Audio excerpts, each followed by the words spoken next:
नायक भगवान महावीर स्वामी की, आप सभी की मधुर मधुर आवाज मुझे सुनना है। मेरे जय घोष के साथ आपको इस मंच से जुड़ना है। बोलिए शासन नायक भगवान महावीर स्वामी की। बहुत बहुत धन्यवाद ज्ञापित करता हूं। कोटि सा नमन करता हूं महापात्रों को। आज आप महाराजा भरतेश का दरबार देखेंगे।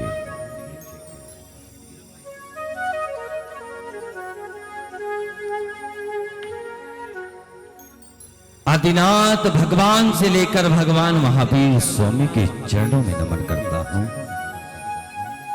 समस्त आचार्य संघ के चरणों में नमन करता हूं। मंचासीन पूज्य गुरुदेव जिनके सामने मैंने बोलना सीखा है। मैं बहुत छोटा था, गुरुदेव के तप साधना को देखकर अनेक स्थानों पर मैं प्रवचन के लिए आगे बैठा करता था। मेरी कोई इतनी सामर्थ्यता नहीं है कि मैं गुरुदेव आपके समक्ष कुछ बोल पाऊं, लेकिन आपके आशीर्वाद से मैं आज इस मंच पर उपस्थित हूं। कोटि सा इच्छा में निवेदित करते हुए कोटि कोटि सृष्टि महानुभावों को सादर जय जनेन्द्र करते हुए आदरणीय सृष्टि भामा साहब जो दान पुण्य धर्म प्रभावना में प्रत्येक पल अग्रिम श्रेणी में प्रत्येक मंच पर उनका स्थान होता है। हम सभी के टीएमयू के कुलाधिपति श्रेष्ठ श्रीमान जी आदरणीय सुरेश जैन जी विराजमान हैं। उनके पूरे परिवार की अनुमोदना करते हुए तालियों के साथ उनका अभिवादन। बहुत बहुत धन्यवाद। पुनः नमन करता हूं विद्वानों की श्रेणी में प्रतिष्ठाचार्य पंडित श्री ऋषभ जी शास्त्री विराजमान हो चुके हैं। प्रतिष्ठाचार्य पंडित श्री मनीष जी शास्त्री विराजमान हो चुके हैं। मां सरस्वती पुत्र विराजमान हो चुके हैं। भाई लोकेश जी स्क्रीन पर इतना सुंदर ग्राफिक्स मैं आपको बताना चाहूंगा कि बॉम्बे में एक बहुत अच्छा पंच कल्याणक हुआ था जिन शरणम। अभी हाल ही में गोदा स्टेट में जो पंच कल्याणक हुआ, ऐसे बड़े बड़े आयोजनों में जिन्होंने अपनी डिजिटल 3D स्क्रीन के द्वारा प्रत्येक मंच को एक अद्भुत अलौकिक मंचन के साथ जोड़ते हैं। भाई गुंजन जी दोषी के लिए ताली मजा कर अनुमोदना। मैं स्वयं सौरभ जैन अपनी टीम के साथ आप सभी के मध्य उपस्थित हूं। ज्यादा भूमिका ना मिलाते हुए अपने माता पिता को चरण वंदन करता हूं कि जिन्होंने मुझे जैन कुल में जन्म दिया, उनको नमन करता हूं। आज्ञा लेता हूं आप सभी की उपस्थिति के साथ। जुड़ते हैं मंगल गीत के साथ, मंगलाचरण के साथ आज का कार्यक्रम प्रारंभ करते हैं।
बड़ी सुंदरता के साथ आज मंगल गान किया।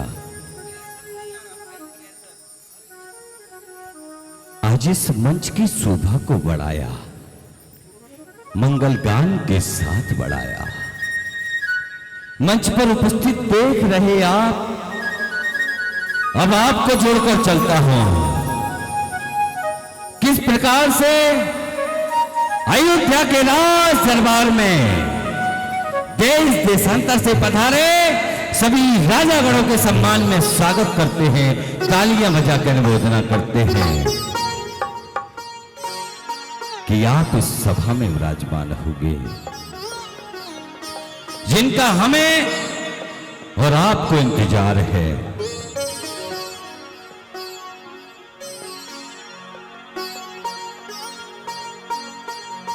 किस प्रकार से हम और आप अयोध्या सम्राट का इंतजार कर रहे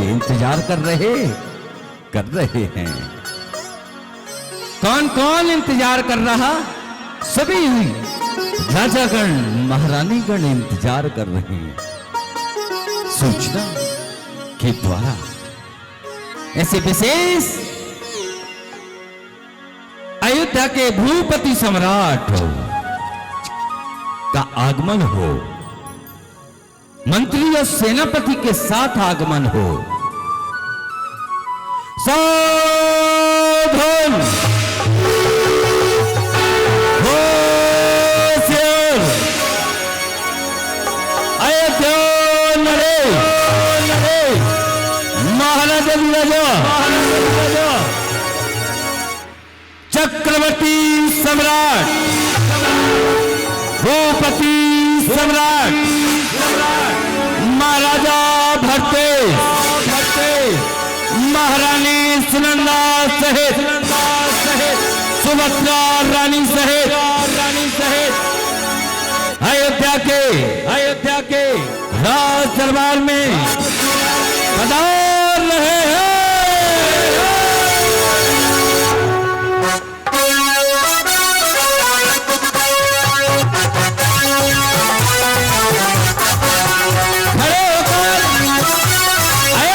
सम्राट का स्वागत करेंगे। आ रहे हैं तालियां बजा के स्वागत।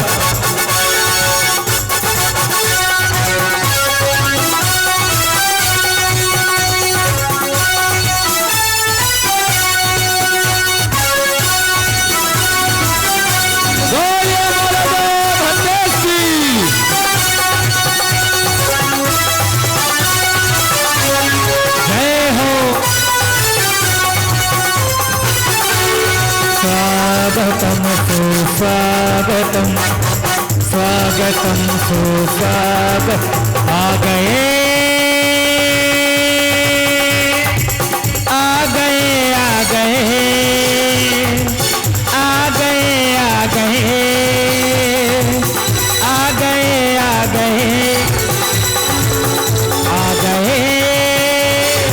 भारत चकेर राज्यसभा में आ गए।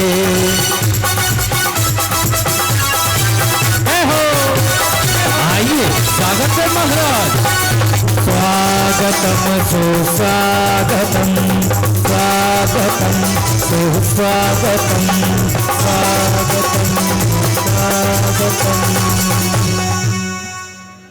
और अयोध्या के राज दरबार में महाराजा धीराजा अयोध्या नरेश भूपति सम्राट विराजमान होंगे। ऐसे भूपति सम्राट अपने स्थान पे विराजमान हुए। किस किस को आज यह सच में महसूस हो रहा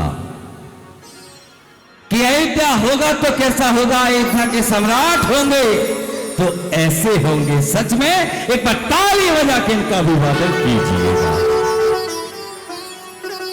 हे महाराज, देश देशांतर से राजागण पधारे हैं, पांचाल देश के राजा पधारे हैं, किष्किंधा देश के राजा पधारे हैं। आपका आगमन आज महारानी जी के साथ राज दरबार में हुआ है।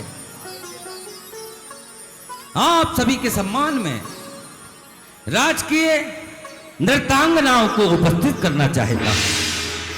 राजकीय नृत्यांगना अयोध्या के राज दरबार में उपस्थित हो रही है।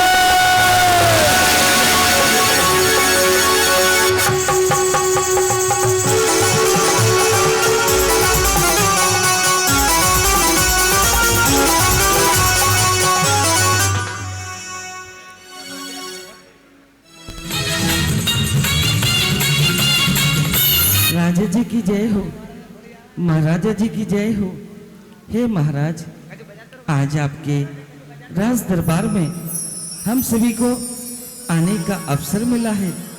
हम बड़े सौभाग्यशाली हैं कि आपके इस राज दरबार में उपस्थित होकर आपके बहुमान में, आपके राज दरबार में पधारी देश देशांतर के राजाओं के सम्मान में नृत्य प्रस्तुति के द्वारा बहुमान करती हूँ।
अति सुंदर, वाह। मारा पगरा भुवरा भोला फूला फूला जाए, मारा पगरा भुवरा भोला फूला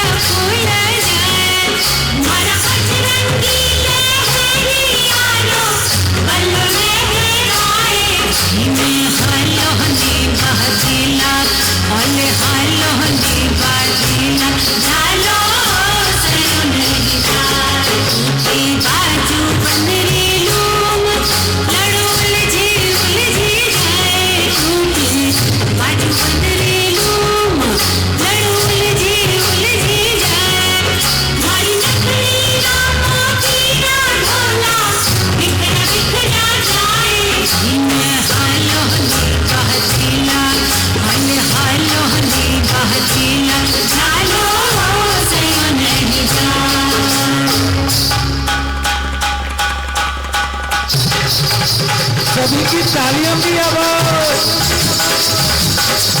इन्हें हालो नी बाजीला बोले हालो नी बाजीला चालो सयो नहीं जान चालो सयो नहीं जान चालो सयो नहीं जान चालो सयो नहीं जान चालो सयो नहीं जान चालो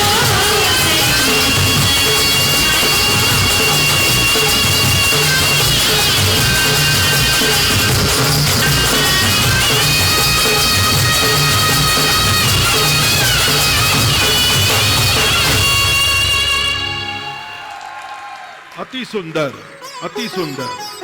नृत्यांगाओं ने अपनी कला के प्रदर्शन से हमारी राजसभा की शोभा बढ़ाई है। आओ नृत्यांगना, अपना पारितोषिक ग्रहण करो। आपकी जय हो। हे महाराज भरतेश, हम सभी नृत्यांगना आज धन्य हुई, धन्य हुई, धन्य हुई।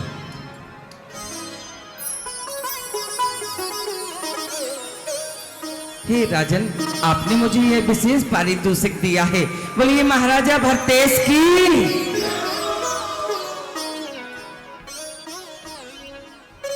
राज दरबार की सभा लगी हुई है। राज दरबार की सभा में जब जब राजागण विराजमान होते हैं, उस स्थान पर विशेष रूप से मुख्य राजा जो अधीन होते हैं, जो अधिनायक होते हैं उस सभा के, आज आप देख रहे अयोध्या में विराजमान महाराजा भरत को, जो अयोध्या के महाराज हैं, भूपति हैं, किस प्रकार से एक राजा अपने कर्तव्य निष्ठा के साथ अपनी प्रजा के बारे में प्रतिपल सोचा करता है। सभा में राजागण विराजमान है, प्रधानमंत्री विराजमान है, सभा में सेनापति विराजमान है। तभी महाराज भरतेश अपने प्रधानमंत्री से क्या चर्चा करते हैं, आइएगा उस दृश्य से जुड़ते हैं। प्रधानमंत्री जी, जी महाराज। हमारे अयोध्या नगर में जो हमारी जन प्रजा की क्या धर्म वृत्ति चल रही है और आपकी शासन व्यवस्था क्या है, कृपया बताइए। श्री राजन महाराज को है मेरा प्रणाम। आया हूं दरबार में श्री राजन महाराज। हे राजन, आप धर्म पालक हैं, आप प्रजा पालक हैं और नीति निपुण हैं। आपके राज्य में जिस कठोरता से पालन किया होता है, उसे देखकर अन्य राजागण आपकी ओर आश्चर्य करते हैं महाराज कि अयोध्या में विराजमान, अयोध्या में विराजमान राजा ऐसे अपने प्रजा के बारे में अच्छा भली भांति सोचते हैं। हे महाराज, आपके अनुशासन का प्रभाव है कि जहां सिंह और गाय एक साथ पानी पीते हैं, हे राजन महाराज, कहीं भी राज्य में अत्याचार अन्याय नहीं होता। हे राजन, राज्य में सर्वत्र सुख शांति का साम्राज्य है। हे महाराज, हे महाराज, शासन व्यवस्था सर्वत्र उत्तम है।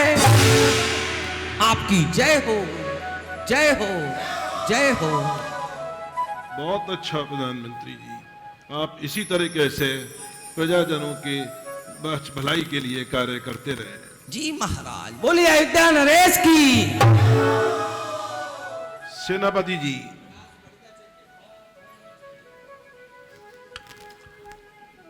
जी महाराज, आपकी जय हो। आप बताइए जी। कि यदि अचानक कोई युद्ध की व्यवस्था हो या कोई इस तरह की ऐसी स्थिति हो जाए तो आपकी सेना के प्रजा की रक्षा के लिए एवं सीमा की सुरक्षा के लिए आपने क्या प्रबंध किए हुए हैं? श्री राजन महाराज को है मेरा प्रणाम। आया हूं दरबार में श्री राजन महाराज। हे अवध नरेश, आपकी सैन्य व्यवस्था से आप बिल्कुल निश्चित रहिए। हमारी सेना निम्न प्रकार से की गई, जिसमें गाजू सेना, अश्व सेना, रथु सेना, पैदल सेना, साथ ही साथ महाराजों TMU सेना,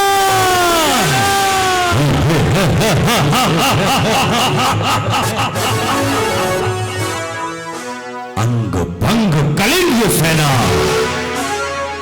कर्नाटक सेना, भूटान, चीन, मध्य प्रदेश, उत्तर प्रदेश, दिल्ली प्रदेश। एक सेना ऐसी है जिसका नाम सुनते ही अन्य राजागण दांतों तले उंगलियां दबा लेते हैं, जिसका नाम है मुरादाबाद सेना।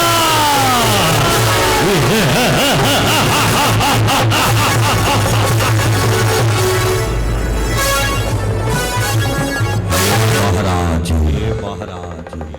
आपकी सेना नाना प्रकार से शस्त्रों से सुसज्जित है,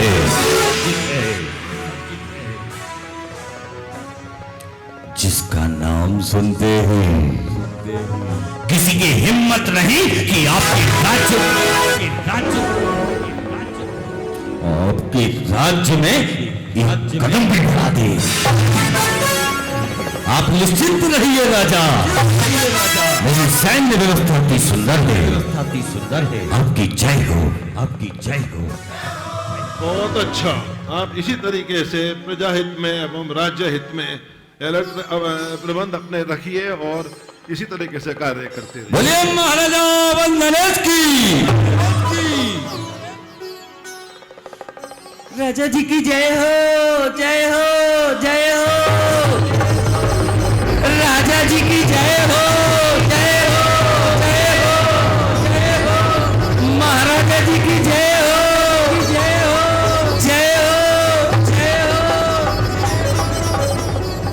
हे राजन, बॉस सुखद सूचना लाई हो।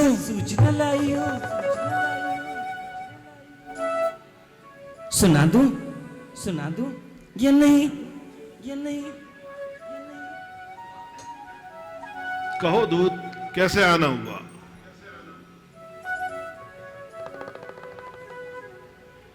राजा जी, मैं ऐसा खुशी का समाचार लाई हूँ जिसे सुनकर आप भी प्रसन्न हो जाएंगे। कैसा समाचार? ऐसा समाचार जो आज तक आपको अयोध्या में किसी ने नहीं सुनाया होगा। अरे बताओ तो, किस तरीके का समाचार लाई? समाचार ऐसा वैसा नहीं है, लेकिन मेरे मुख में बात ही नहीं आती। सुनाऊं कि नहीं सुनाऊं? क्यों भाइयों, सुना दूं? हाथ ऊपर करके बोलो हाँ जी। सुना दूं? ऐसे आनंद नहीं आएगा। अपने हाथों को ऊपर करो, चेहरे पर मुस्कुराहट लाओ और राजा जी के सामने बोलो सुना दूं? बोलो हाँ जी। सुना दूं? राजा जी सुना दूं? सुनाओ दूत, क्यों विचलित कर रहे? हे महाराज, अंतपुर से सूचना मिली है महारानी सुभद्रा को पुत्र रथ की प्राप्ति हो चुकी है।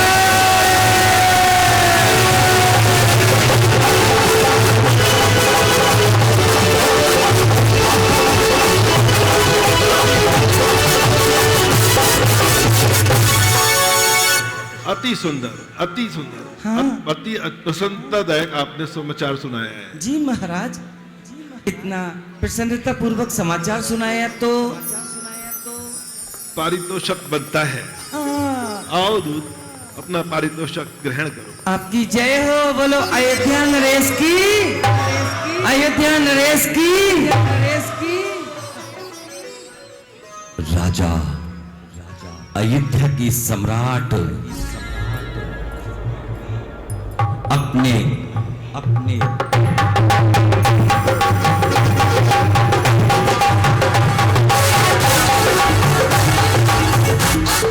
राज दरबार में विराजमान है।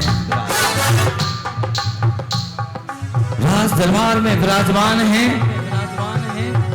तभी एक संदेश के साथ और अयोध्या में खुशियां छा जाती हैं। राजा जी की जय हो, जय हो, जय हो।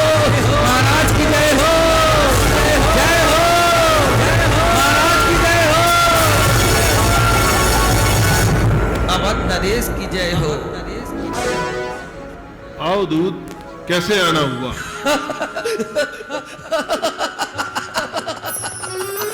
ऐसी सूचना लाया कि आप सुनेंगे, आपके राजागण सुनेंगे तो आप भी अचंभित हो जाएंगे। अरे बताओ तो, किस तरीके की सूचना लाए? खास संदेश है महाराज, खास। सुना दूं? सुनाओ सुधीर।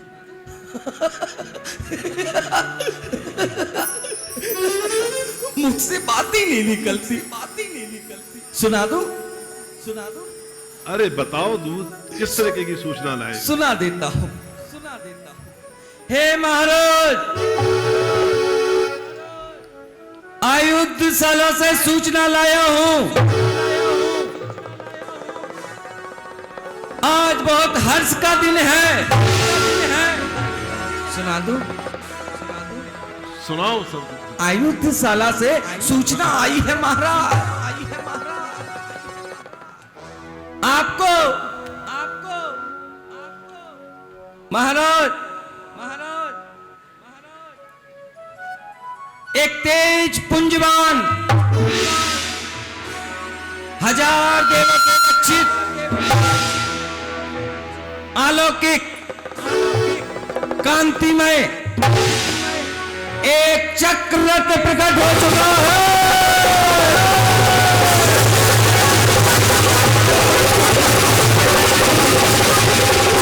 बधाइयो राजा जी, बधाइयो, बधाइयो, बधाइयो। तो आप बड़ी अच्छी खबर लेकर आए हो। इससे हमारे गौरव का मान बढ़ेगा, राज्य का गौरव बढ़ेगा और हमारी राज्य की शक्ति बढ़ेगी।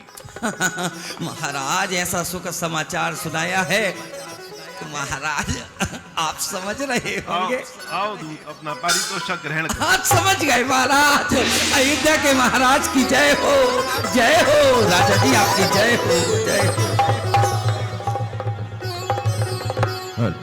महाराज जैसे ही पुत्र की सूचना और चक्र रत्न की सूचना होती है, दरबार में उपस्थित राजा महाराजा खड़े होकर उनको बधाई देते हैं। एक महाराज खड़े हो जाएं और बधाई।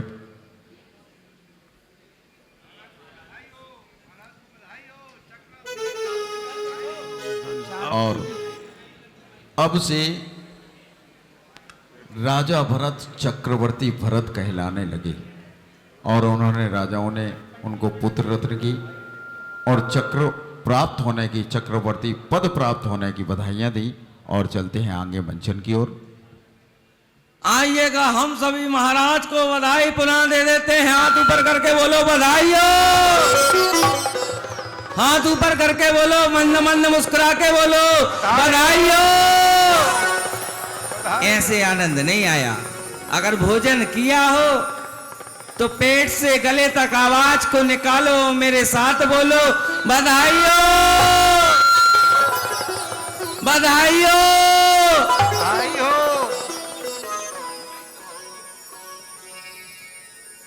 हे महाराज, यह तो बड़ी प्रसन्नता की बात है। आपको चक्र रत्न की प्राप्ति हुई। दोनों सुखद सूचनाओं के बाद, दोनों सुखद सूचनाओं के बाद आप कुछ चिंतित चिंतित दिखाई देते हैं। आखिर कौन सी समस्या है, कारण बताएं राजन। हे महाराज, आपके मुखमंडल पर अवश्य ही कुछ ना कुछ कारण दिख रहे हैं। ऐसी दो सूचनाएं, वह भी अलौकिक सुखद सूचनाएं। आप तो चक्रवर्ती सम्राट हैं राजन। आपको विशेष 9 निधि 14 रत्न प्रकट हुए हैं, जिन्हें राज दरबार में प्रदर्शित करता हूं महाराज। राज दरबार में हे राज की नृत्यांगनाओं, राज दरबार में उपस्थित हो, उपस्थित हो, उपस्थित हो, उपस्थित हो। हे महाराज, बधाई हो राजा जी, बधाई हो, बधाई हो राजा जी, राजा जी बधाई हो। आपको 2 सुखद सूचनाओं के अवसर पर 9 निधियां 14 रत्न के रूप में इस राज दरबार में प्रस्तुत करते हैं। आइएगा, हम और आप बधाइयों के क्रम में जुड़ते हैं। आज सुहाना आया महोत्सव, सब मिल गाना, आया है अवसर। आज सुहाना आया महोत्सव, सब मिल गाना, आया है अवसर। आज सुहाना आया महोत्सव, सब मिल गाना, आया है अवसर। आज सुहाना आया महोत्सव, सब मिल गाना।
कुछ टेक्निकल इशू है।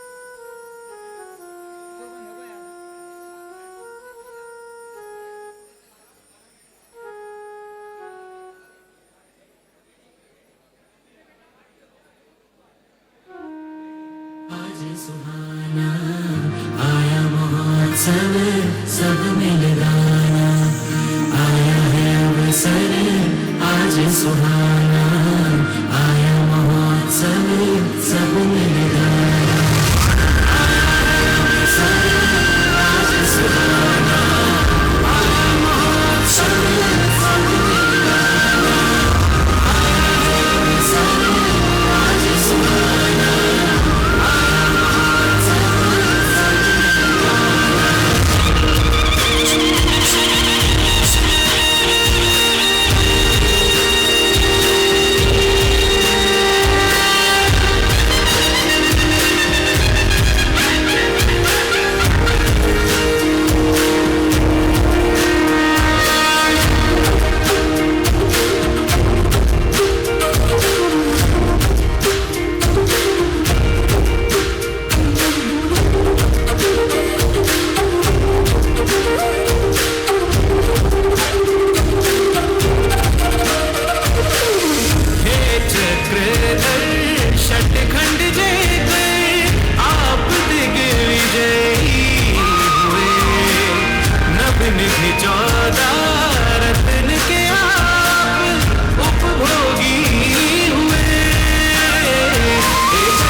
से भूषित हो स्वामी, अनुपम सुंदर है जगमोहित हो नामी, उदय से कामदेव पद से भूषित हो स्वामी, देह अनुपम सुंदर है जगमोहित हो नामी, जो भी देखे पलक न झपके, टिक तक तुम्हें निरखता,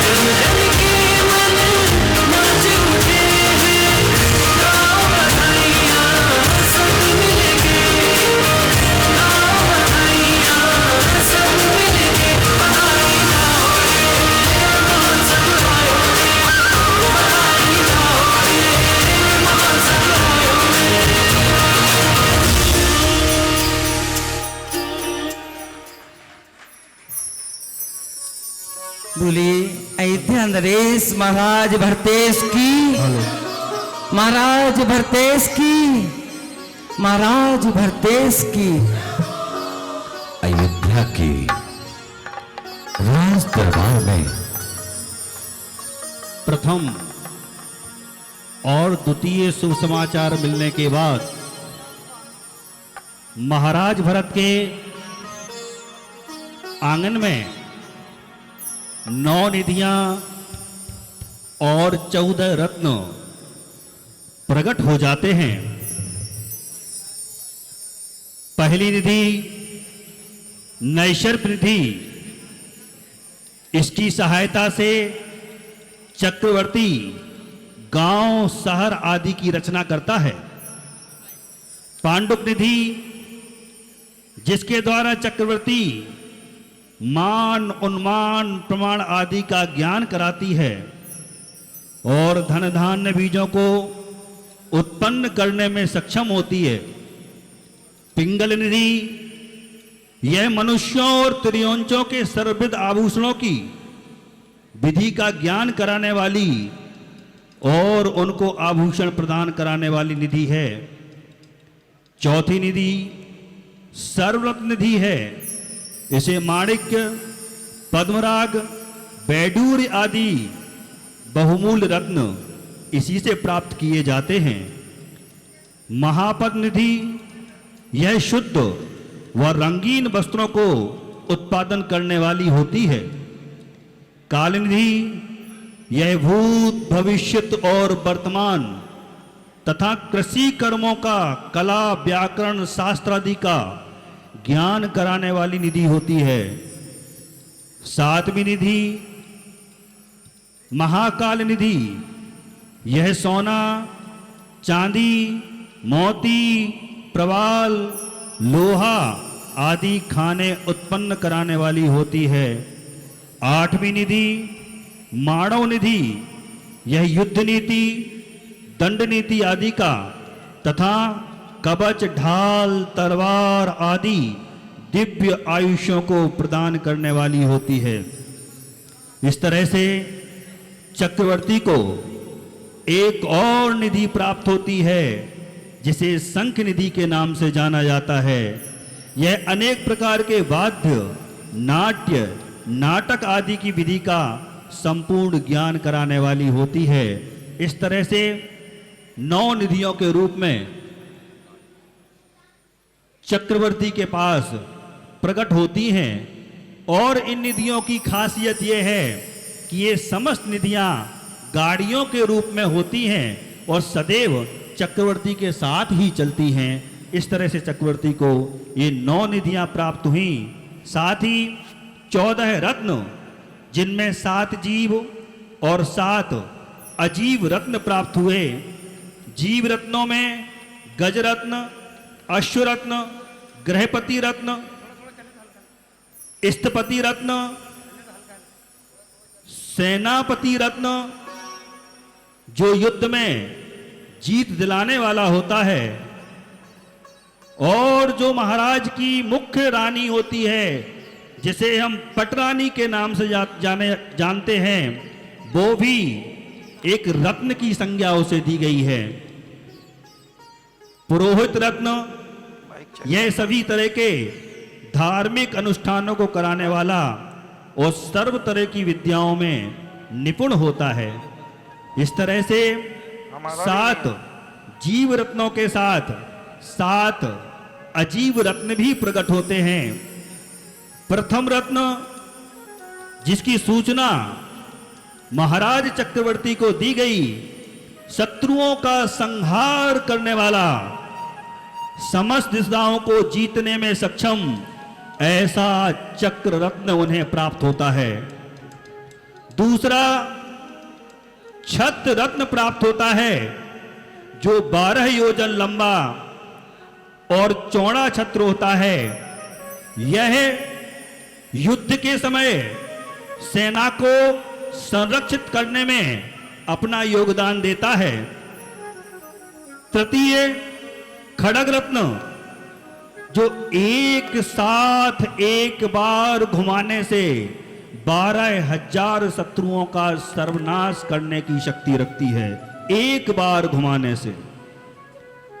दंड रत्न जो पहाड़ों और गुफाओं को तोड़ने में सक्षम होता है, चक्रवर्ती चले तो उसके रास्ते में किसी भी तरह की बाधा उत्पन्न ना हो, समस्त बाधाओं को दूर करने में ऐसा ये दंड रत्न होता है। काकड़ी रत्न गुफाओं में किसी भी तरह का अंधकार हो, रात्रि हो जाए तो ये रत्न रात को भी दिन में परिवर्तित करने की क्षमता रखता है। और चर्म रत्न सेना की जल और अन्य उपद्रवों से रक्षा करता है। इस तरह से चक्रवर्ती को 9 निधियां और 14 रत्न की उपलब्धि होती है। जैसे ही और आप ये जो 9 निधियां और 14 रत्न का दृश्य देख रहे हैं, यह सारे दृश्य आगम सम्मत लिए गए हैं। तिलोई परिणति ग्रंथ में जो उनका विस्तार बताया गया है, वह विस्तार यहाँ पर लिया गया है। और इस विस्तार को मूर्त रूप देने में अहमदाबाद के गुंजन भाई दोषी, इनका बहुत बड़ा, अभी भारतवर्ष में कहीं भी इस प्रकार के रत्नों का वर्णन नहीं है। एक बार गुंजन भाई के लिए तालियां बजा दीजिएगा। और उसके पश्चात हम आगे हार्दिक भाई, हाँ हार्दिक भाई के लिए भी तालियां बजाइएगा।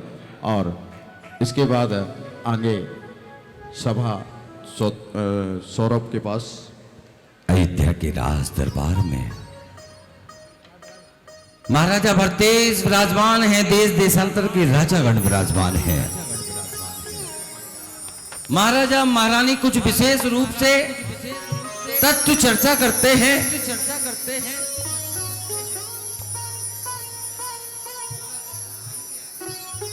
क्या तत्व चर्चा हो रही है कि आखिर चक्रवर्ती का वैभव कैसा होता है। तो प्रथम श्रेणी में भूचाल देश के राजा महाराज भूचाल अपने स्थान से खड़े हुए।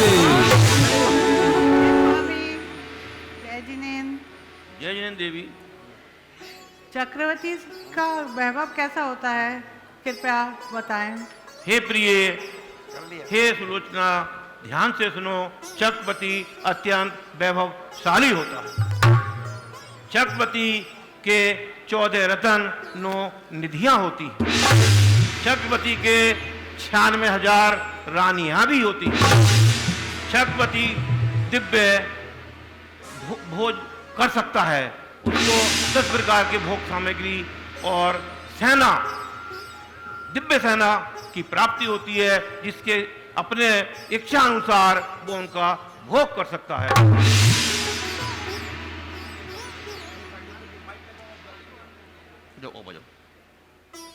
तभी अगले क्रम में दो राजा विशेष रूप से विराजमान हैं। मंद मंद मुस्कुरा रहे महाराज भरतेश को देखे जा रहे मध्य प्रांगण में पहुंचे और महाराज को देखकर आपस में क्या चर्चा कर रहे सुनिएगा। हे महाराज, कृपया यह बताने की कृपा करें कि चक्रवर्ती की काया में आखिर ऐसी कौन सी विशेषता होती है जिसके कारण वो सभी के स्वामी कहलाते हैं, स्वामी कहलाते हैं। हे मित्र, जैसे कि आप जानते हैं कि भरत चक्रवर्ती जी के पास बहुत सारा वैभव प्राप्त है, बहुत सारी शक्तियां प्राप्त हैं। वो 14 रत्न के स्वामी हैं। वो वज्र वृषभ नाराज संगनन से युक्त हैं। वो बहुत सारी प्रतिभाओं के धनी हैं। वो इतने बलशाली हैं कि उनके बल के प्रभाव से स्पर्शन, रसना, घ्राण इंद्रियां 9 योजन सहित चक्षु इंद्री 4,72,630 6/120 योजन और कर्ण इंद्रिय 12 योजन की सीमा तक सुन सकता है। ऐसे भरत चक्रवर्ती इतनी शक्तियों के धनी हैं, इसलिए उनको महान चक्रवर्ती कहा गया है। भगवान भरतेश चक्रवर्ती की जय हो। जय हो, जय हो। तभी अयोध्या में विराजमान किष्किंधा देश की महारानी, किष्किंधा देश की महाराज अपने स्थान से खड़े हुए और क्या चर्चा कर रहे? चक्रवर्ती सम्राट महाराज भरतेश की। जय जी नेम राजन। जय जुनेद देवी।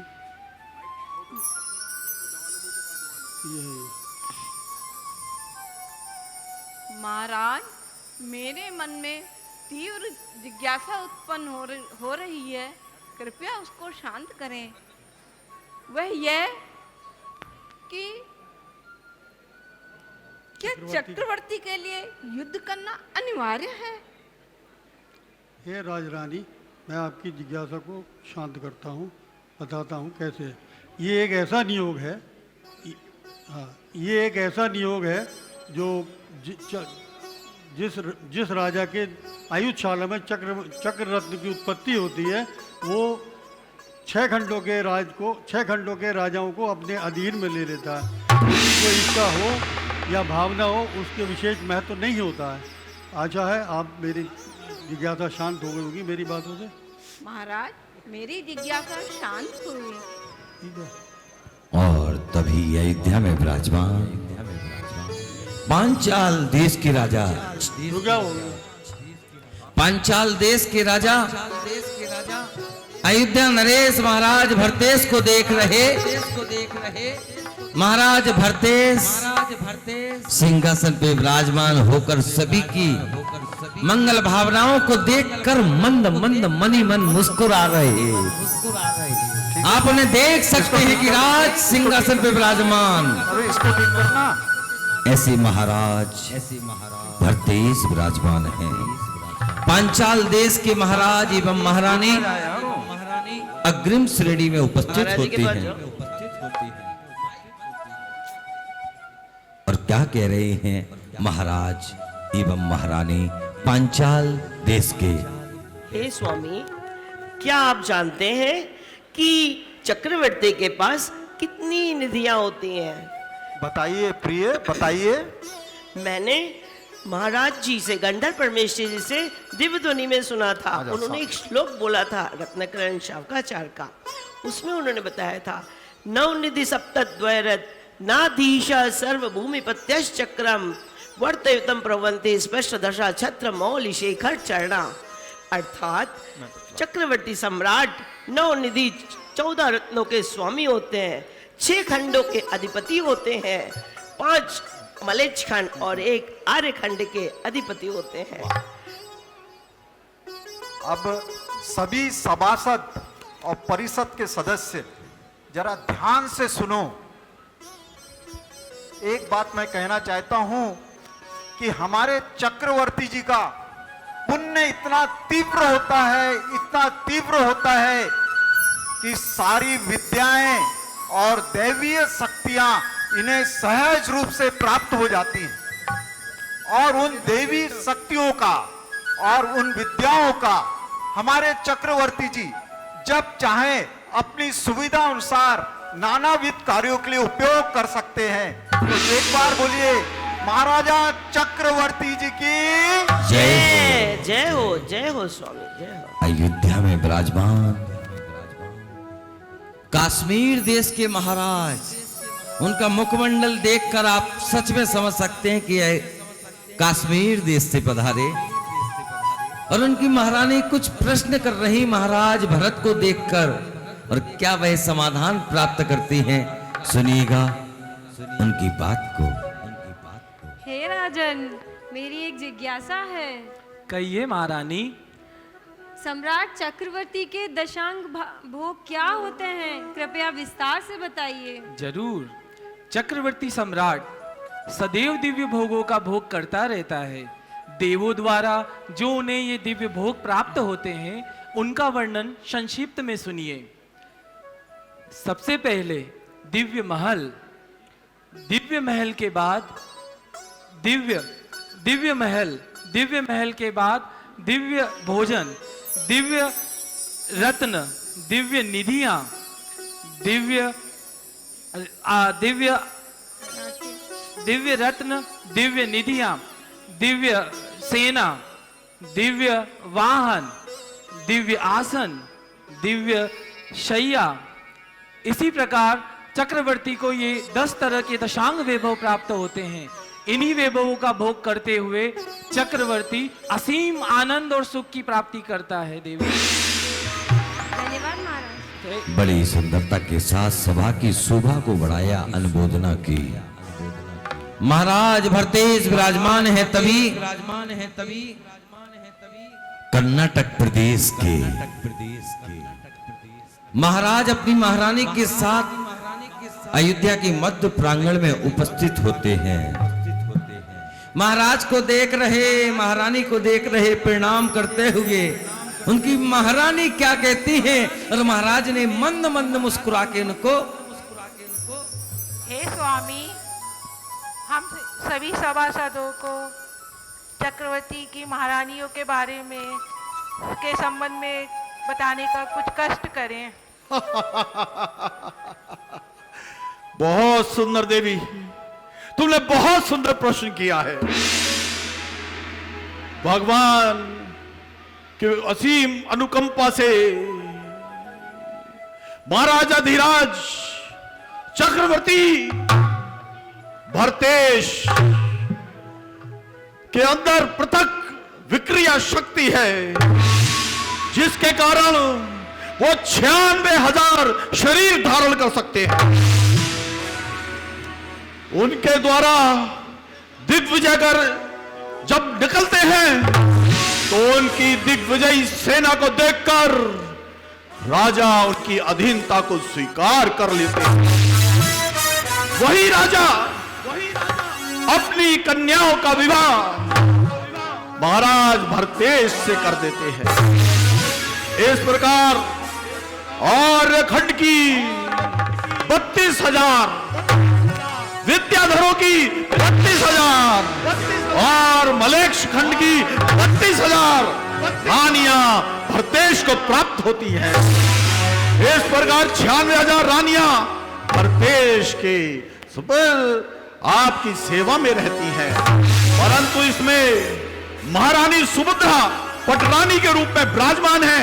ऐसी पूज्य महारानी और भरतेश को मेरा प्रणाम प्रणाम प्रणाम। जय हो भरतेश महाराज की, जय हो भरतेश महाराज की, जय हो भरतेश महाराज की। जोरदार तालियां बजा के अनुमोदना। देश देशांतर के राजागण इतने उत्साहित हो जाते हैं कि महाराज को देखकर उनके मन में शब्द कम पड़ जाते हैं। इतनी सुंदरता के साथ आप सभी देख रहे अयोध्या का राज दरबार। तभी असम प्रदेश के महाराज अपने स्थान से खड़े हुए मध्य प्रांगण में पहुंचे। अपनी महारानी के साथ महाराज को प्रणाम किया। महारानी के मन में प्रश्न आया और तब महारानी क्या कहती हैं, सुनिए। हे राजन, जय जिनेन्द्र। जय जिनेन्द्र देवी। राजन, मेरे मन में एक शंका है। राजन,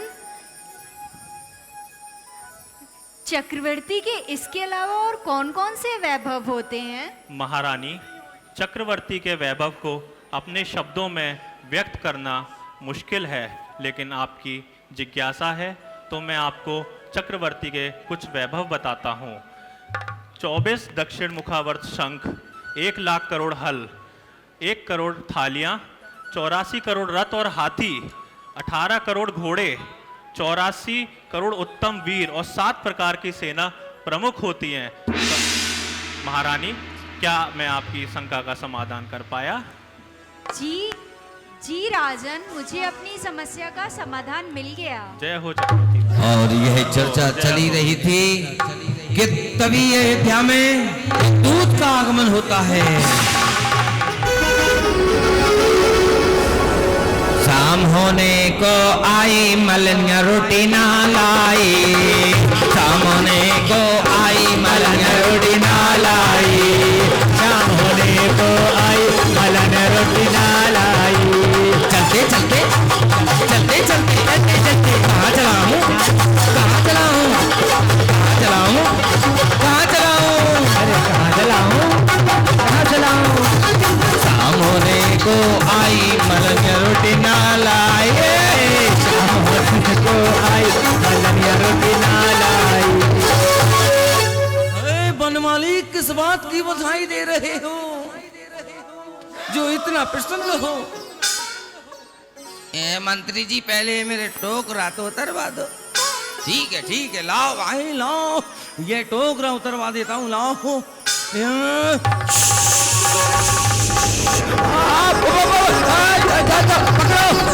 बनमाली, पकड़ो इसको, बनमाली बनमाली, इतना वजन इस टोकरी में क्यों रखते हो? इसको उठाने में तो मेरी सांस फूल गई। मंत्री जी तुम्हारी उम्र हो गई, मंत्री पद त्याग दो। बनमाली, अपनी मर्यादा मत भूलो। आप शायद विदित नहीं, हम इस राज्य के मुख्यमंत्री हैं। हम तुम्हें राजा जी से बोलकर कठोर दंड दिलवा देंगे। क्षमा राजा जी, क्षमा क्षमा राजा जी, क्षमा। हाँ ठीक है, लेकिन राज दरबार में आने का क्या कारण है? ये नाना प्रकार के फल फूल क्यों लाए? मंत्री जी आपको नहीं पता, मैं कुछ सूचना लाया हूँ। क्या सूचना लाए? थोड़ा हमें भी तो पता चले। मैं आपको नहीं बताऊंगा, मैं अयोध्या नरेश को बताऊंगा। ठीक है, जैसी तुम्हारी इच्छा। जाओ, दरबार में महाराजा भरतेश विराजमान हैं।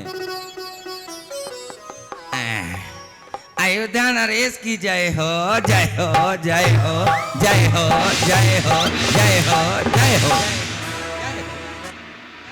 बताओ दूर कैसे आना हुआ? ये महाराज, मैं बनमाली बताओ कैसे आना हुआ? आपके राज दरबार में ऐसी सूचना लाया हूँ जिसे आप सुनेंगे तो मन ही मन प्रसन्न होंगे। क्या? हाँ, प्रसन्नता का संदेश लाया हूँ। बताओ क्या, किस तरीके की प्रसन्नता का संदेश? ऐसी प्रसन्नता का संदेश कि मैंने जैसे वन की ओर देखा, अचानक 6 के 6 ऋतुओं के फल फूल एक साथ उत्पन्न हो गए। एक साथ उत्पन्न? हाँ, 6 ऋतुओं के फल? हाँ, एक साथ 6 ऋतुओं के फल। इसीलिए तो आपके दरबार में आया। ये ऐसा कैसे हो सकता है? ऐसा हो सकता है, मैंने देखा है। आप कहो तो भाई संदेश सुना दूं? बिल्कुल बताओ। मुझे ऐसा लगता है कोई चमत्कार है। हाँ, अब आपने सही कहा, कुछ ना कुछ ऐसा घटित हुआ है। सुनेंगे आप? बताओ। तो सुनो महाराज, इसका तात्पर्य यह है कि आपके पिताश्री को केवल ज्ञान की प्राप्ति हो चुकी है।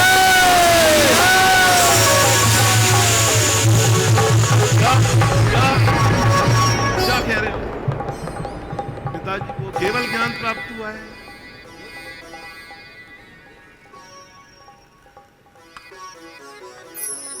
नहीं है?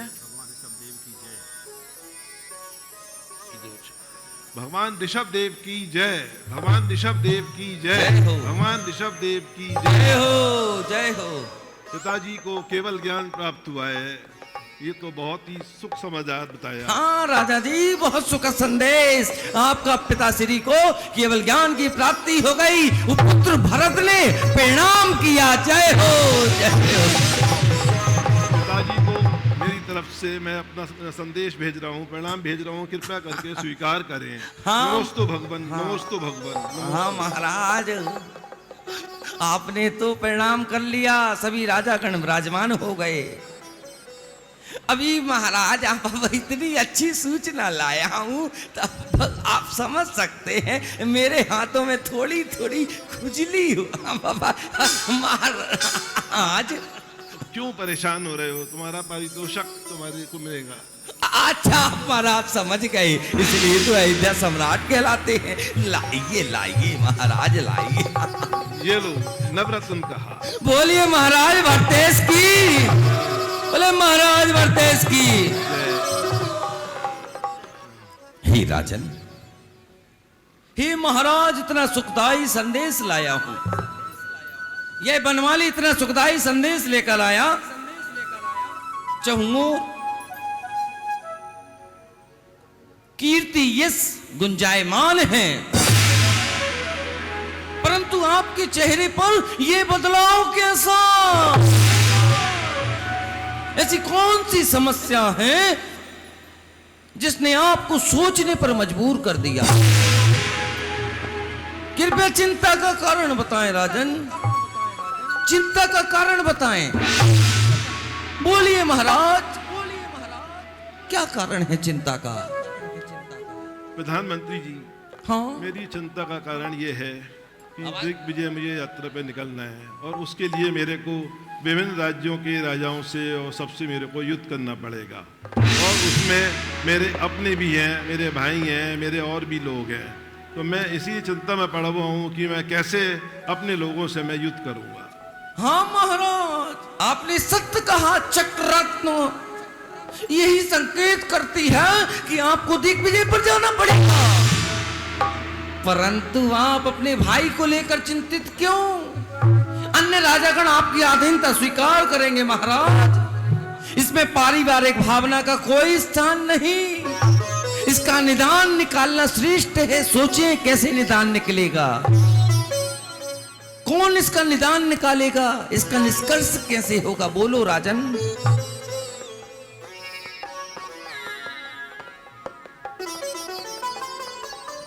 नहीं, मेरे को आप ऐसा करिए, गुरुवर को आप बुलवाइए।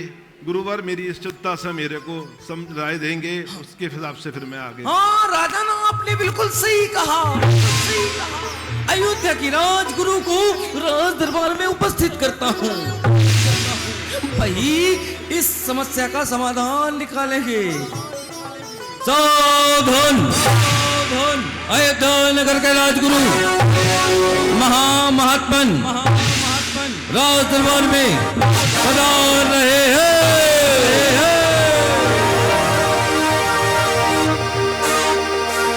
आओ महाराजों ना जोशी जी,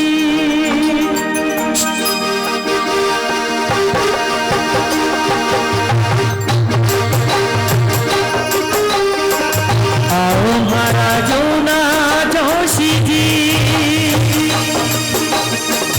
बैठो हमारे आंगनिए, बैठो हमारे आंगनिए, बोली सुनावो हरि पोथी हमारा जूना जोशी।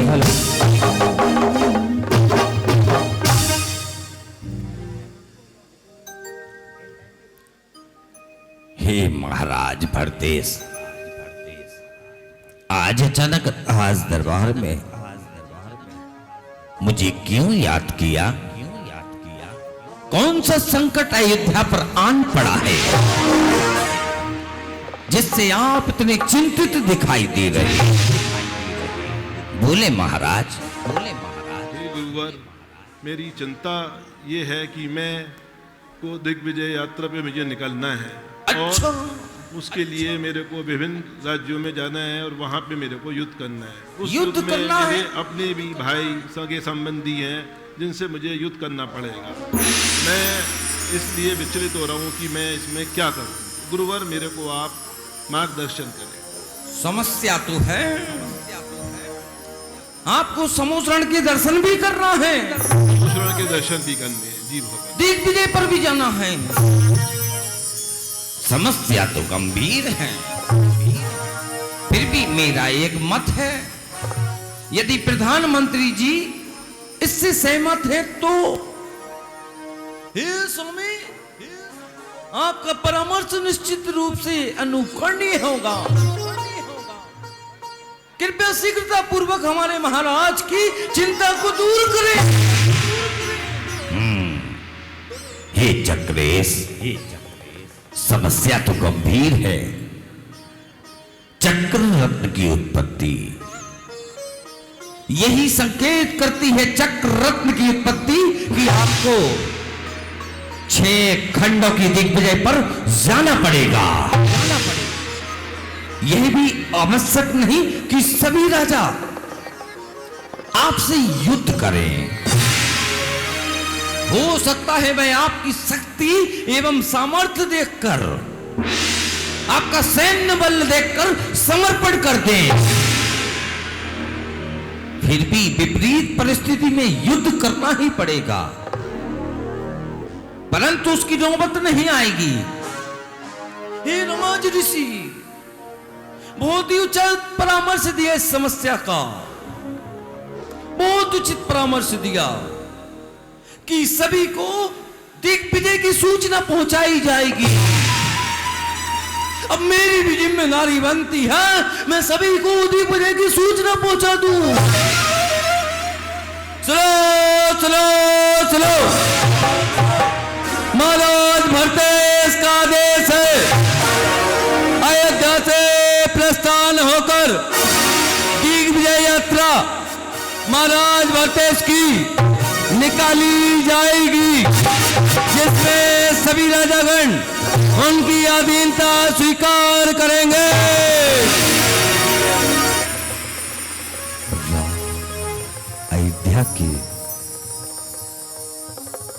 अयोध्या के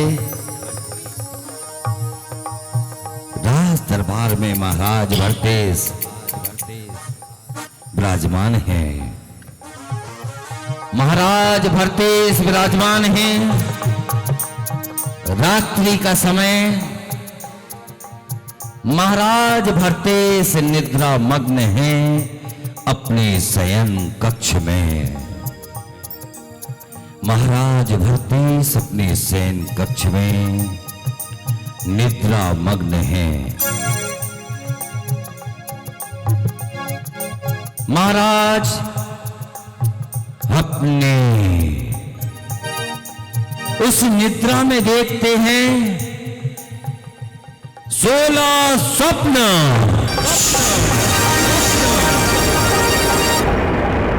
पहले स्वप्न में 23 सिंहों को एक साथ पर्वत पर विहार करते हुए देखा।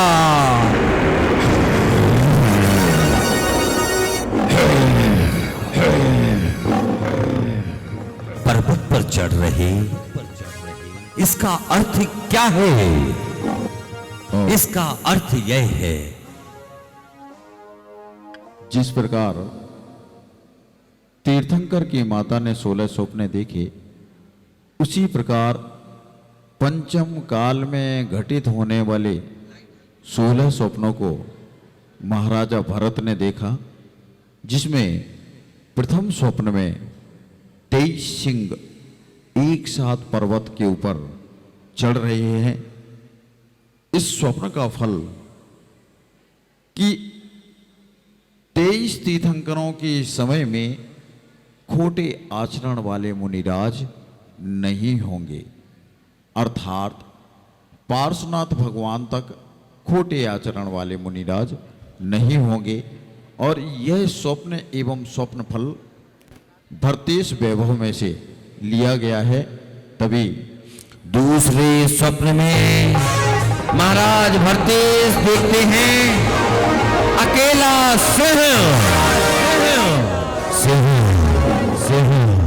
उसके पीछे मृग देख रहे। इसका अर्थ क्या होगा? और भरत सोचते हैं कि ये विचित्र विचित्र स्वप्न आखिर हमें क्यों दिखाई दे रहे हैं। इसका फल भगवान महावीर अंतिम तीर्थंकर के निर्माण के पश्चात समय कालांतर को देखते हुए पथभ्रष्ट मुनियों का यहाँ पर प्रादुर्भाव होगा, ऐसा संकेत यह द्वितीय स्वप्न कर रहा है। तीसरे स्वप्न में महाराज भरत देखते हैं बड़े हाथी के उठाने योग्य बोझ, जिसकी पीठ झुक गई, ऐसे झुके हुए घोड़े को देखा।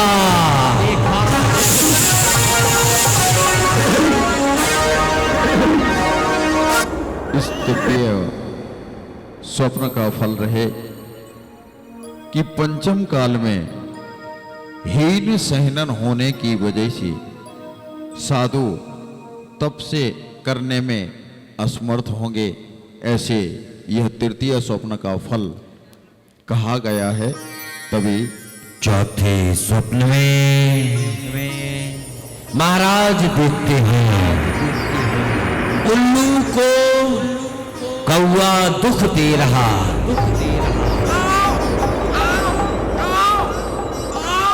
और क्या देख रहा?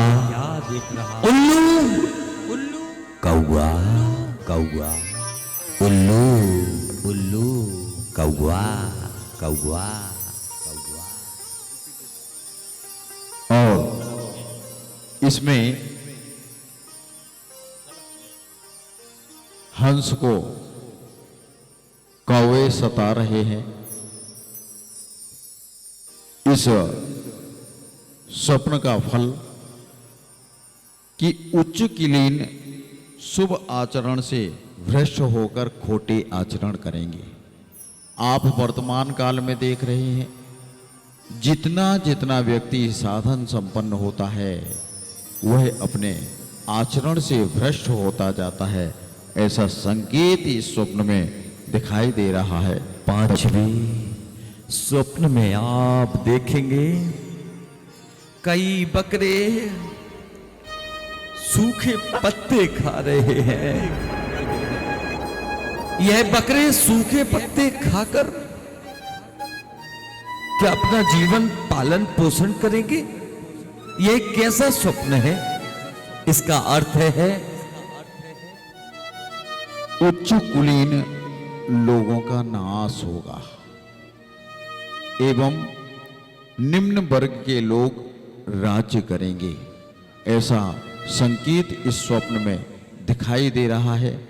आप अभी देखते हैं, एजुकेशन में भी देखते हैं कि उच्च कुलीन व्यक्ति के अगर 90% किसी प्रतियोगी परीक्षा में नंबर होते हैं तो आरक्षण की वजह से उस उच्च कुलीन व्यक्ति को वहां पर प्रवेश न मिलकर निम्न वर्ग को वहां पर प्रवेश दे दिया जाता है, ऐसा यह स्वप्न का फल वर्णन कर रहा है। छठवें स्वप्न में देखते हैं हाथी पर बैठा बंदर।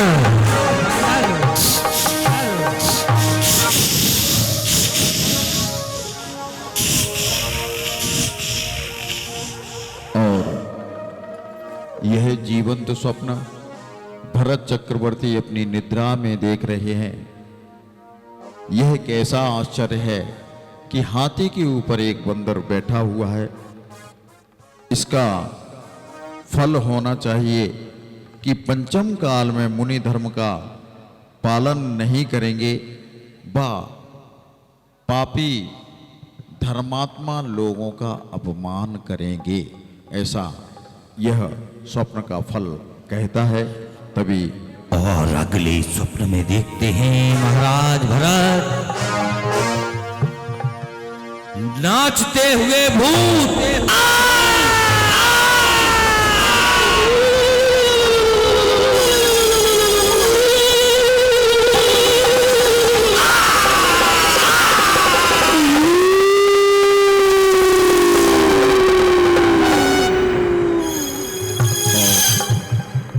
इस स्वप्न का फल है कि व्यक्ति अंधविश्वास में पड़कर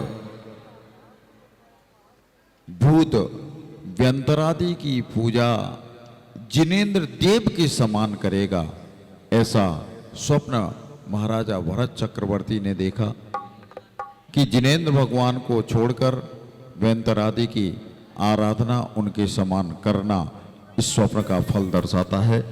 और आठवें स्वप्न में यह क्या देखा कि चारों ओर पानी है परंतु बीच में सूखा हुआ सरोवर।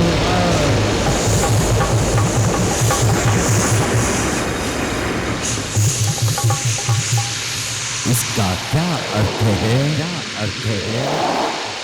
और अभी वर्तमान में आप देख रहे होंगे कर्नाटका, केरला, आंध्रा, गुजरात, जहाँ जहाँ प्राचीन तीर्थ क्षेत्र हैं वहाँ पर धर्म का अभाव है और बस्तियों में धर्म का प्रभाव है।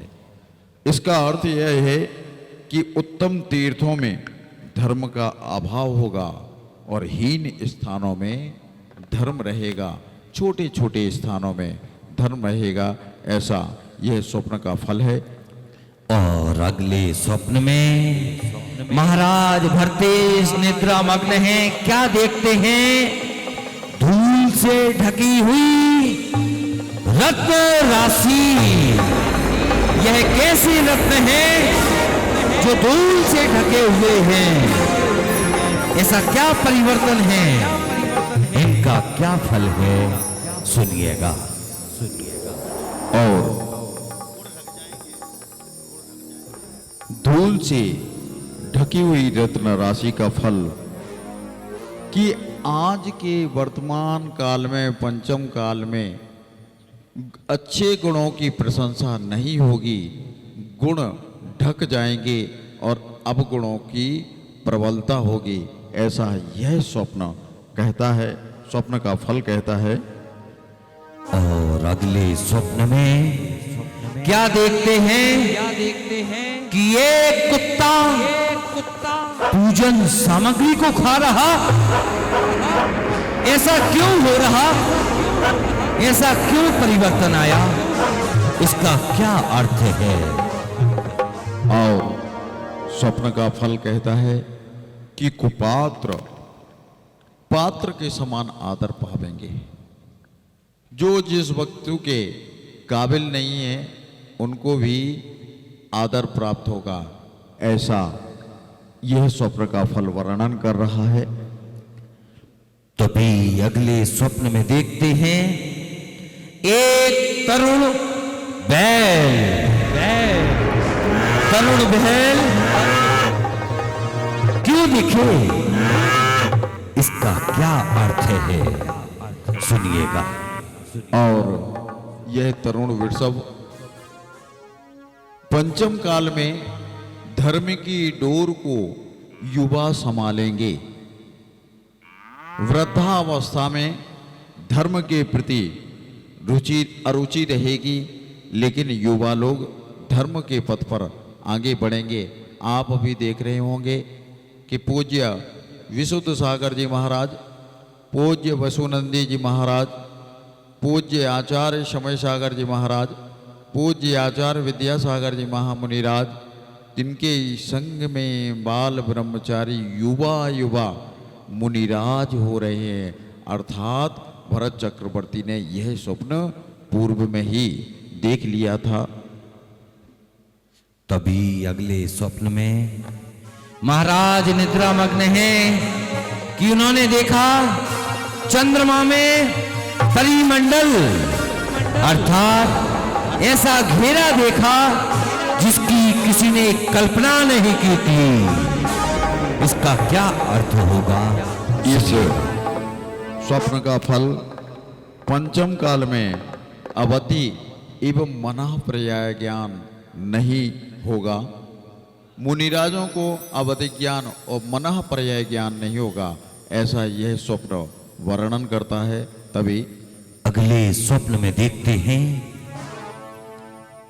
कि दो बैल शब्द करते हुए। क्या शब्द हो रहा? क्या पता चलेगा? इसका क्या अर्थ है? सुनिए। इसका फल है कि पंचम काल में मुनिराज एकल विहारी होंगे। आप देख रहे हो कि वर्तमान काल में एकल विहारी मुनिराजों की संख्या बढ़ती जा रही है, जबकि आगम अनुरूप यह उचित नहीं है। यह स्वप्न भरत चक्रवर्ती ने पहले ही देख लिया था। तभी अगले स्वप्न की ओर चलते हैं। अगले स्वप्न में महाराज भरत निद्रा मग्न हैं। क्या देख रहे? बादल बादल बादल गर्जना करते हुए बादल, जिसमें ढका हुआ सूर्य, ऐसा क्यों हो रहा? क्या है इसका अर्थ? मेघों से घिरा हुआ सूर्य अर्थात पंचम काल में केवल ज्ञान से रहित साधु रहेंगे। पंचम काल में केवल ज्ञान नहीं होगा। तभी अगले स्वप्न में महाराज भरत देखते हैं पत्ते रहित सूखा वृक्ष। आखिर ऐसा क्या कारण है? क्या कारण है? यह वृक्ष बिना पत्तों के क्यों रह गया? इसका क्या कारण है? इसका फल पंचम काल के मनुष्य शील व्रतों को धारण कर खोटे आचरण को करेंगे, कुशील का आचरण करेंगे, ऐसा यह वृक्ष संकेत देता है। तभी अंतिम स्वप्न में महाराज भरतेश देखते हैं सूखे जीर्ण पत्तों का समूह यह वृक्ष से टूटकर बिखरकर कैसे पत्ते हैं जिन्होंने अपना एक समूह बना लिया। क्या अर्थ है इनका? और इस अंतिम स्वप्न का अर्थ है कि पंचम काल में जो औषधियां एवं अन्न होंगे वह रस रहित होंगे, फल होंगे वह रस रहित होंगे, ऐसा संकेत यह स्वप्न करता है। इस प्रकार विचित्र विचित्र स्वप्नों को महाराजा भरत पंचम काल में घटित होने वाले स्वप्नों को महाराजा भरत अपनी निद्रा में देखते हैं। महाराज भरत शयन निद्रा से नेत्रों को खोलते हैं। तर्जनी अपने हाथों को देखकर सिद्धत्व में विराजमान सिद्ध शिला को प्रणाम करते हैं। राज दरबार में उपस्थित हुए प्रभु वंदन करके वह मंत्रीगण से क्या चर्चा करते हैं? हे महाराज, अयोध्या के इतिहास में स्वर्ण अक्षरों में अंकित होगा अयोध्या का नाम। आप बनेंगे चक्रवर्ती, मैं बनूंगा चक्रवर्ता। आप दिग्विजय पर निकलेंगे महाराज। समस्त राजागण आपकी अधीनता स्वीकार करेंगे। अयोध्या को पूर्णता फुलवारियों से सजा दिया गया है। सभी को आपकी सूचना पहुंचा दी गई राजा जी। सूचना आप दिग्विजय पर प्रस्थान हो, इसी मध्य संदेश आया है कि आपकी राजरानी महारानी अयोध्या में पधार रही है। सावधान, होशियार, खबरदार, जानदार, शानदार। अयोध्या भूपति सम्राट महाराजाधिराज सम्राट भरत की राजरानी महारानी अयोध्या की पटरानी अयोध्या के राज दरबार में पधार रही है। तालियों के साथ स्वागत।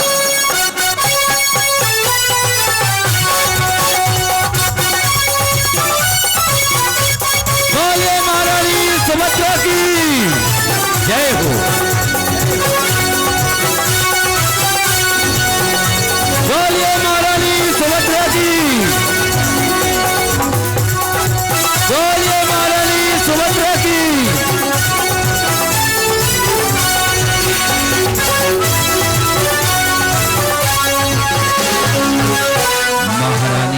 सुभद्रा का आगमन जैसे ही अयोध्या की मध्य प्रांगण में हुआ, महारानी महाराज को देखे जा रही हैं, मंद मंद मुस्कुराई जा रही हैं। और जैसे ही उन्होंने अयोध्या नरेश को देखा, तब महारानी क्या कह रही है, सुनिए। हे महाराज प्रणाम। मुझे अभी अभी ज्ञात हुआ है कि आप 6 खंडों को जीतने के लिए दिग्विजय यात्रा पर जा रहे हैं। हे महाराज, मुझे अत्यधिक प्रसन्नता है और मेरा मन प्रफुल्लित है कि मैं चक्रवर्ती सम्राट की पटरानी बनूंगी। महाराज, मैं आपसे ये कहूंगी कि आप विश्व विजयी हों और मैं ये मंगल कामना करती हूँ कि आप इस 6 खंड को जीतकर जल्द से जल्द वापस आएं। और मैं मंगल भावना करती हूँ कि मैं आपका विश्व विजयी तिलक करना चाहती हूँ। एक गीत के साथ महारानी अपने महाराज का तिलक कर रही, लेकिन आप चुपचाप बैठे, हाथों को खोलो और क्या बोल रहे हैं? तालियां बजा के स्वागत। आरती तो मैंने भेजी। घड़िया सुहानी आई रे, खड़े होके अपने घड़िया सुहानी आई रे, घड़िया नगर में ढोल बजेगा बजेगा बजेगा, मेरा साज सजेगा सजेगा सज। हवा पूरब से आई, सुनो बहनों और भाई, हवा पूरब से आई, सुनो बहनों और भाई, और कैसी घड़ियां सुहानी आई रे, घड़िया घड़िया सुहानी आई रे, घड़िया।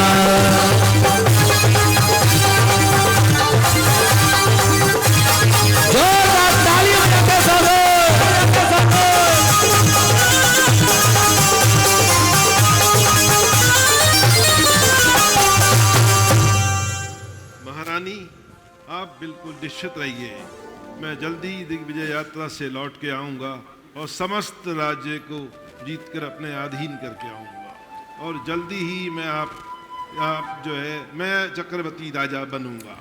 बोलिए चक्रवर्ती सम्राट महाराजा भारत की साधन। अयोध्या नरेश महाराजा भरतेश दिग्विजयी यात्रा के लिए अयोध्या के राज दरबार से दिग्विजय यात्रा के लिए प्रस्थान कर रहे हैं।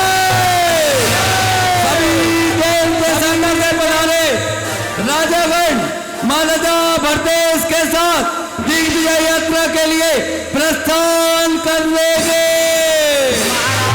आप शीघ्र विश्व विजयी हो, मैं आपकी प्रतीक्षा करूंगी महाराज, मैं आपकी प्रतीक्षा करूंगी। धर्म ध्वजा हाथ में,